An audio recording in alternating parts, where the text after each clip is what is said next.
All right, hello and welcome into Hawkeye Headquarters Weekly. Evan Denton alongside Joel Keller. The Hawkeyes are 1-0 in Big Ten play. They beat Rutgers 38-28. As the kids say, they walk into your trap, take over your trap. It was the largest crowd at a Rutgers football game, and the Hawkeyes win by double digits. Joel, what were your initial thoughts? I mean, largest crowd at a Rutgers game. It seems like they're just kind of waiting for a Right. team to get excited about because I'm surprised how supportive that home crowd was, and they had really cool, just like that all fireworks. They Mm-hmm. had the drone show with the wave. It was a great environment, It was. and that made it so much more satisfying to walk out with a W. So from what I saw, they had Mike the Situation from Jersey Shore was there. They gave away 50 different TVs. So Rutgers was amped up for this game. Iowa came in, took care of business. Yes, it was down to the wire for a little bit there, but they came out victorious. And one of the main players, Mark Gronowski, one of the new terms is aura. He has been getting better and better each and every week, threw for a season high 186 yards. What did you see out of him? Yeah, I mean, this is like the first time we've had a winning quarterback in Iowa City, like Mhm. someone who makes those winning plays since maybe you can make the case for Nate Stanley, but I would say since CJ Beathard. Okay. I mean, it's close to the same vibe. Obviously, Beathard had the undefeated season, Right. so you got to hold him at a higher standard there. But Gronowski, to make the throws that he did, especially in the second half when we needed a quick drive to get down the field, when it kind of seemed like, all right, like we haven't seen Iowa score in this situation. He did it. He had probably the most beautiful throw I've seen Yes, by a he Hawkeye quarterback did. on that throw to Dayton Howard. Right. That was unreal. He had a very similar throw in the first quarter on that first drive to Sam Phillips Mhm. that hit him in the face mask. That was a great throw. It was like Eli Manning to Mario Manningham in Okay. the Super Bowl-esque. Big Giants guy. Yeah, unfortunately. But Phillips wasn't able to hang on. But it was those two throws were just like so impressive to me. We haven't seen that by a Hawkeye quarterback since probably Beathard. Maybe Stanley had a couple like that, but that was just it was a sigh of relief. The play that you referenced, the throw to Dayton Howard wasn't completely wide open. Morris Okonowski kind of threw him open. Perfect ball placement, contested catch, 40 plus yards in the air. That made me think, okay, Iowa can actually go in and win this game. That throw made me believe. And it's not just his throwing abilities, it's his run game as well. Not one, not two, but three rushing touchdowns. That kind of element really opens up their red zone offense, if you will. Yeah, and last year at this time, we were having a conversation about the red zone offense. That was the complete opposite. The Hawks had no identity in the red zone, and they kind of figured out a little bit with Sullivan, but now Gronowski is like Sullivan, but upgraded Yes. a lot. I mean, it seems like it's easy now for the Hawkeyes to score once they're inside the 10, even inside the 5. They're not as limited now, and Gronowski, his ability to lower the shoulder. Hopefully, it doesn't come back to hurt us at all this season. No injuries, but his ability to lower the shoulder, it's really good at the goal line. And you got to give credit to Rutgers. I mean, you think about Rutgers historically, you're thinking, okay, they might start off well in the year, but then they'll drop off in the Big Ten. This team is game. They Yeah. they can hang with the big boys. Iowa was down 28-24 in the fourth quarter. Their backs were really against the wall, right? We talk about wanting to compete for a Big Ten title. If you lose this one, those chances are really diminished. But they're down 28-24. The next two drives, all right, total of 13 plays, 115 yards, and two touchdowns. I think that comes down to having a veteran quarterback who's been there, he knows what he's doing, and keeping the team composed down the stretch. Yeah, like I said, it's been a while since we've seen a quarterback who can make those winning plays, and that's exactly why the Hawks spent, estimated $2 million on Mark Gronowski bringing him in, is because he can make those plays. That's exactly what he did, and yeah, you said it, to win the game. Like if you lose, you're playing to go 6-6. Yes. Honestly, with Yeah. this schedule ahead, if you lose, no one's getting excited. By the end of the year, probably not filling out Kinnick Stadium. I agree. But a win now makes this weekend against Indiana much more important, and so on. It gives this season new life, I think, after that Iowa State loss earlier. So I'm not the native Iowan on this show, Joel. This question's for you. Mark Gronowski has the most moxie of any Iowa quarterback since fill in the blank. I'd say Since Beathard. Okay. I mean, that was the last quarterback we've seen put his body on the line at Yeah. the goal line. It kind of reminds me of how Beathard would lay out. He had a layout dive at the goal line in the corner against Indiana and got rocked, but he scored the touchdown. Mhm. And I think he was a little hobbled after that. But we haven't seen those types of plays since then. And it's so nice having a quarterback with aura. Right. I mean, when was the last time our quarterback wasn't a laughing stock? Exactly. Yes. Yeah, it's amazing. You can see Gronowski's confidence, how competitive he is. And when he scores those touchdowns, you can see his emotion just radiating off his body. You know, has a little 6-7 celebration every once in a while. But no, I like seeing that attitude that he plays with. And I feel like his demeanor is really going to elevate this team. Yeah. And now the jitters are completely out, I think. He's playing how he did at South Dakota State. This is the quarterback everyone thought Iowa was getting. This is what we saw on film. And it's so good to see it happen in the black and gold. Absolutely. So, of course, Iowa beats Rutgers 38-28. They started off the game in the best way possible because of this man over my shoulder, Caden Weegan, a 100-yard kickoff return for touchdown. Joel, he is playing like a mid-season All-American right now. Yeah, he's been unreal. Yeah. I mean, to start the game out and you got to give props to LeVar Woods. Yes.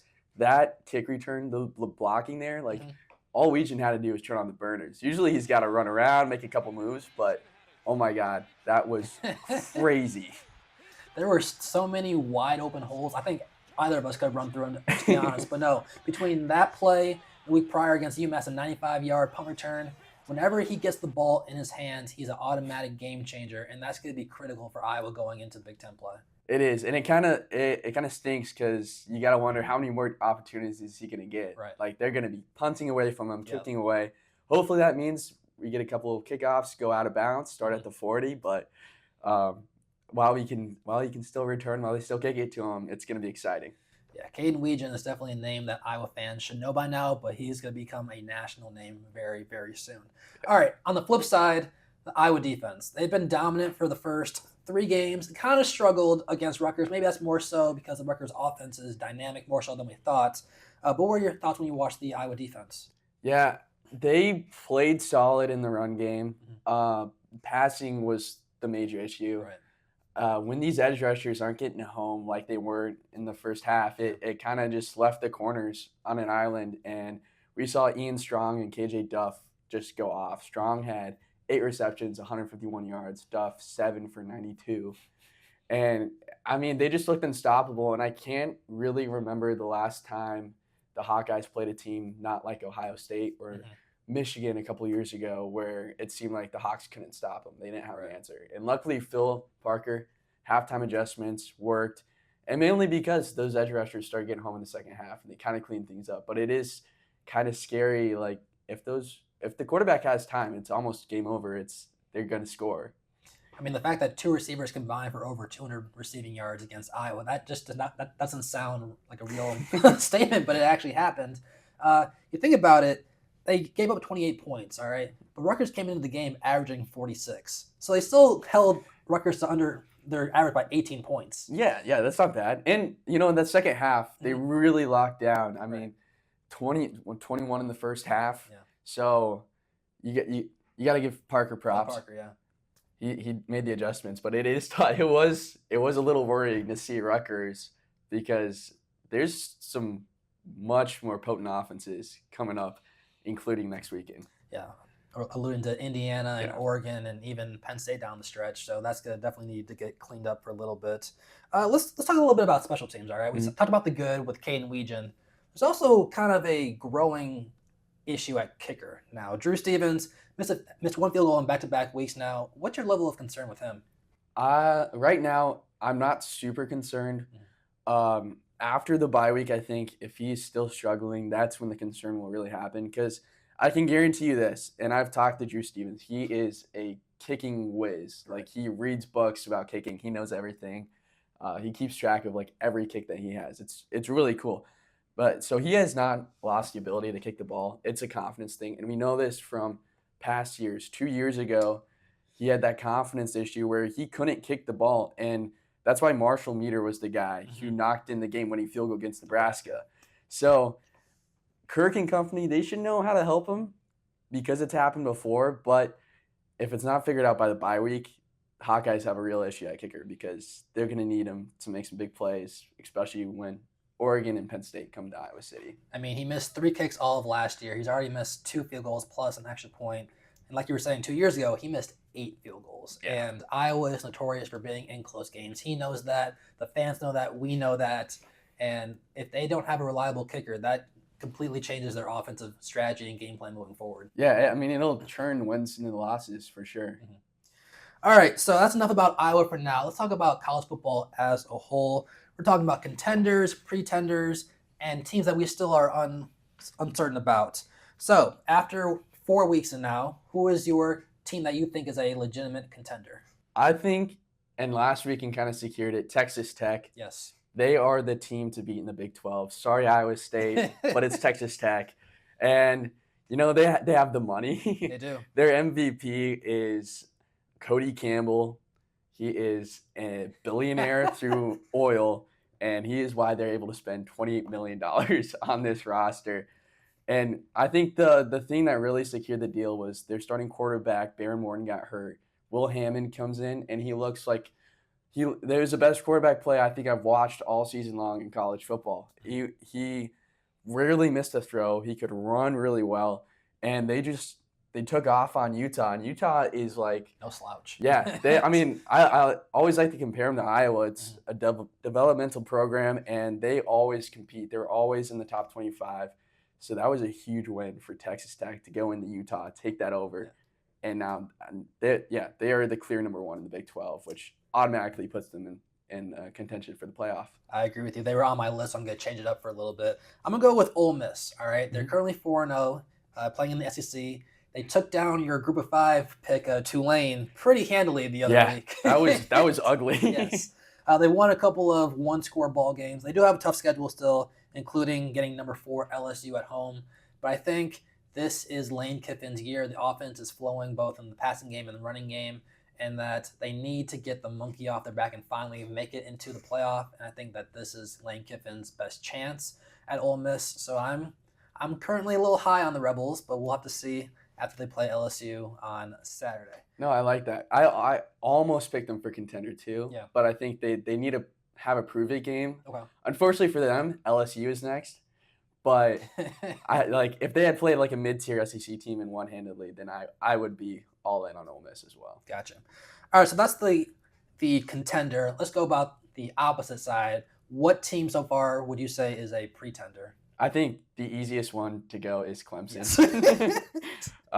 They're done. Their season is over. I mean, every week I turn on the TV, go to Clemson. I'm like, okay, Cade Klubnik, good quarterback. They got some good players on the defense. AJ Terrell. Maybe they'll figure it out this week. It'll be a good game to watch. And that has become increasingly more and more false.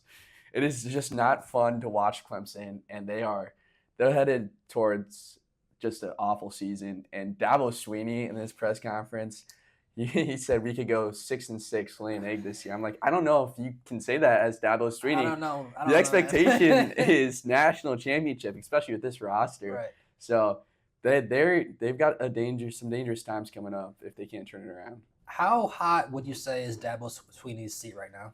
I mean, he's the Clemson legend, right? Yes, I don't know how hot that seat could be. You're kind of locked into Swinney until he retires. But if I were a Clemson fan, I would need to see some improvement instantly, especially after the loss this past weekend.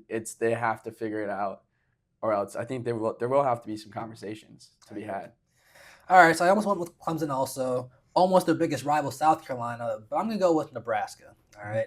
And not because they lost to my Michigan Wolverines, all right. But they have not beaten a top 25 team since 2016, all right? That's 9 years. If you want to consider yourself to be a blue blood in college football in this day and age, you have to win these top-notch games, especially you're undefeated. This fan base has been waiting for this specific game for over the entire offseason, right? Mm-hmm. Dylan Raiola showed up. He showed up. His offensive line is 7 sacks. That cannot happen. Bryce Underwood, a great quarterback from Michigan, but if you're the defense, you got to take away the run game first and force the Michigan receivers to beat you. And they just did not do that.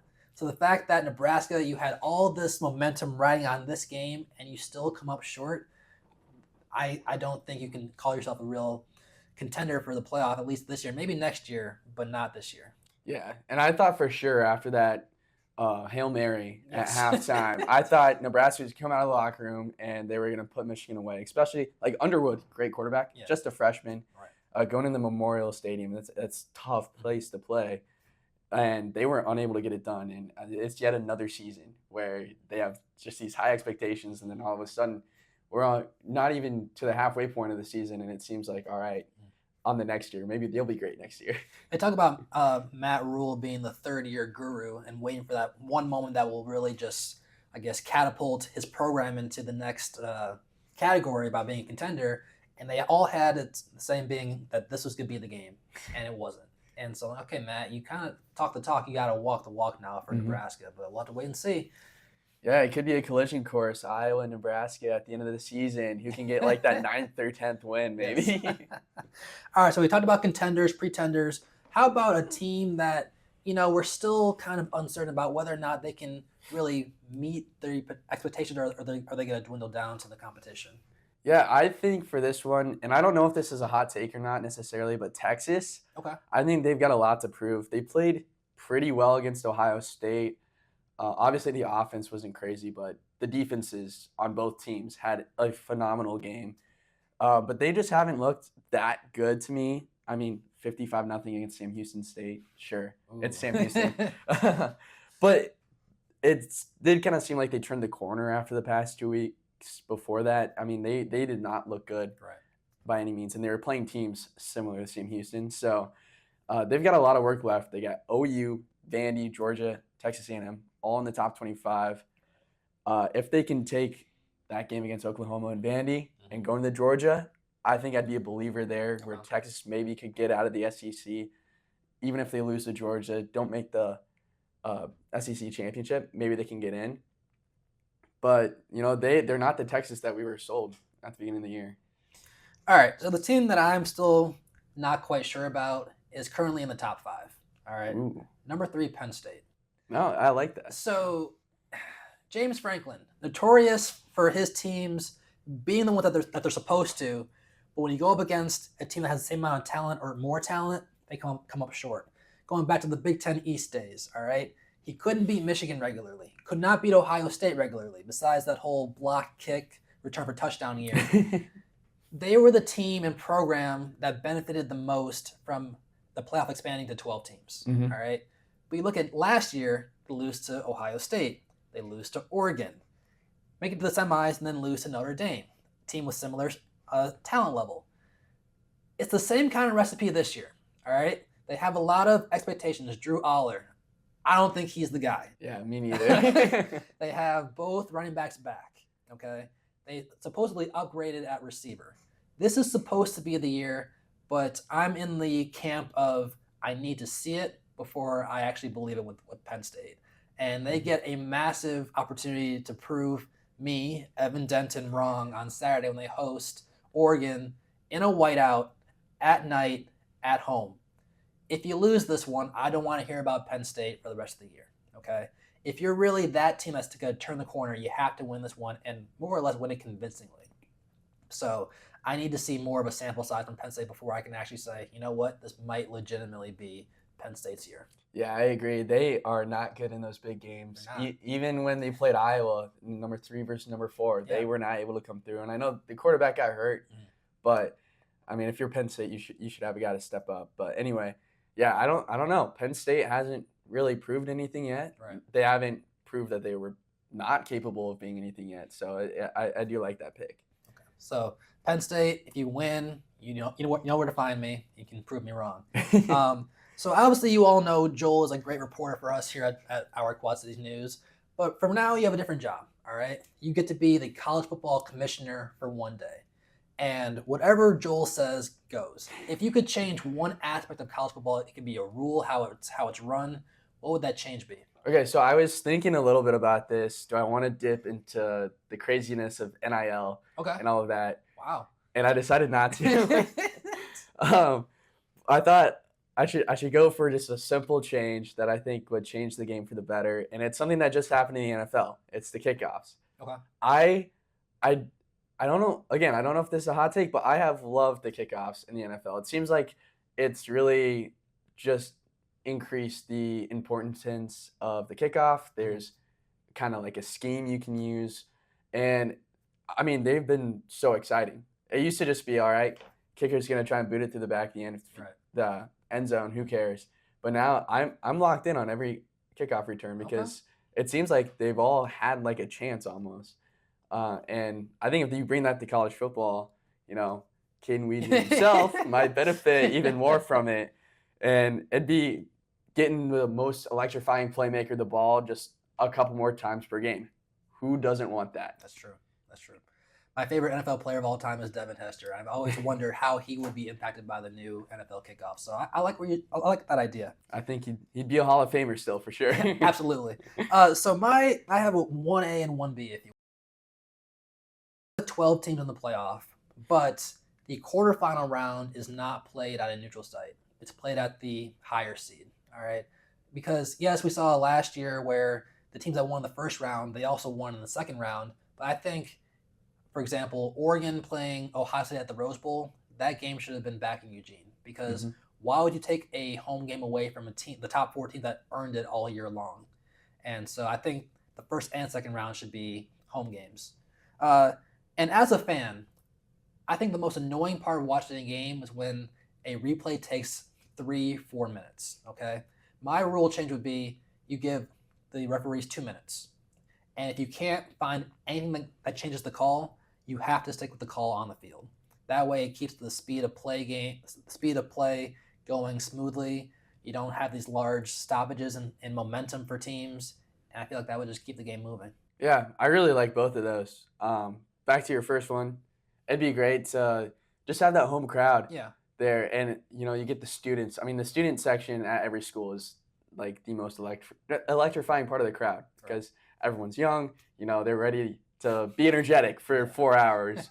But you kind of miss that in bowl season, and yeah, it'd be cool. It'd be cool to have more games, more really big games at someone's home field. I mean, at some point, could you imagine Iowa hosting a playoff game at Kinnick, say, late December, early January? How crazy that would be. It'd be amazing. The snow coming down. You bring in a team from the South, like, say, Alabama or Florida, and snow and cold temperatures in Iowa. Oh, my gosh, that'd be fantastic. Yeah, like a -10 wind chill. Yes. Yeah, the Hawks would dominate that game. I agree with you on that. But in order for Iowa to make it to a playoff game like we're talking about, they need to beat the big-time teams. And they have one coming up next week in Indiana who absolutely blitzed a top 10 Illinois team 63-10. When you watch Indiana on film, what stands out to you? I mean, they are just so composed. I mean, they rarely make a mistake. We saw it kind of earlier in the season in non-con schedule, but they're not playing anyone good. To see them do that against Illinois, who Illinois is supposed to have great defense, pretty solid offense, and I mean, I sat down ready to watch a classic Big Ten game. Yeah. It was over by the end of the first quarter. It was. And they're so good. Kurt Cignetti is legit and here to stay. He's a great program builder. And quietly, they have one of the best quarterbacks in the Big Ten, I think. Not many people are talking about Mendoza. He played really good. He put those balls perfectly all game. And, I mean, it's going to be an issue for the Hawkeyes. Yeah. I thought that Kursignetti was a one-year wonder. I'll be honest about that. And the fact that Indiana, like you said, played a complete game, offense, defense, special teams, that was one of the more impressive performances I've seen all year, and got to give Cignetti his credit for that. Iowa cannot get into a shootout with this team. No. If this thing gets into a shootout, it's over before it starts. Yeah. And it's going to be tough, too, because that defense is probably, I would say, the best in the Big Ten, maybe. They're flying around. Yeah, they were number 2 in defense last year, and they returned almost everyone, and it seems like they're hungry. They want more. I think the one advantage that Iowa has in this is that this will be Indiana's first game outside of the Hoosier State. And so you walk into Kinnick. Kinnick has to be on a different level on Saturday. It's a 2:30 kickoff. This has to be a hostile environment that teams and players have talked about in the past. Like, wow, Kinnick, they're right on top of you. I think the Kinnick crowd needs to cause at least 3, if not 4, false starts just to get Indiana behind the chains, or else it might be a long day for this Iowa team. Yeah, and I'll tell you what, Evan, Kinnick is going to be ready to go. I think this Rutgers game on Friday, it kind of seems like the tide is turning with the energy. After Iowa State, everyone was kind of like, and then UMass, you see some passing. It's like, okay, can the Hawks do it against the Big Ten opponent? They do. The offense looks better than we've seen in almost a decade. And the defense, if they can figure it out, I mean, they're going to have the 12th man behind them, and that's going to be the most important part, like you said. And Kinnick, I promise you, rocking. Okay. Once Back in Black starts, who knows what can happen. So if Iowa is able to win this game, do you think the fans storm the field? I think so. You think so? I mean, Indiana got a big jump. They're up to 11 now, so it's a playoff team. Playoff team. Coming to town. It's been a while, I think, since the Hawks have been this excited about a team, and I think that's going to show on Saturday. I mean, they're going to be bumping. It's going to be loud, and if the Hawkeyes can pull off an upset here, I do think they storm the field. It's been since 2021. So it's about time is what you're saying. Yeah, it's about time. Iowa hosting Indiana on Saturday at 2:30. It's going to be a dandy of a game. Alongside Joel Keller, Evan Denton for Hawkeye Headquarter Weekly. Have a great rest of your day.